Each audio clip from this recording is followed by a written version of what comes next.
Ahmedabad municipal કોર્પોરેશનની term પૂર્ણ થવાના હવે થોડાક જ દિવસ બાકી છે ત્યારે ગુરુવારે છેલ્લી સ્ટેન્ડિંગ કમિટીની બેઠક યોજાઈ.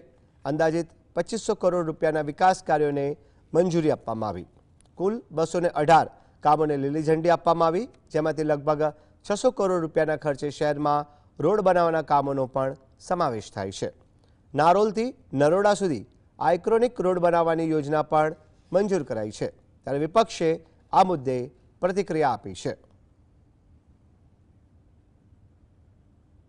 पिछले 5 वर्षों में 218 काम कभी भी स्टैंडिंग कमेटी में नहीं लाए गए. अचानक भारतीय जनता पार्टी को विकास कार्य याद आ गए. टर्म पूरी होने में 3 दिन बचे हुए हैं. उसके पहले इतने सारे कार्य लाना ये कहीं ना कहीं एक शंका पैदा करता है कि किसके फायदे के लिए अचानक विकास कार्य आपको याद आकर इतने करोड़ों रुपए के काम लाए गए हैं.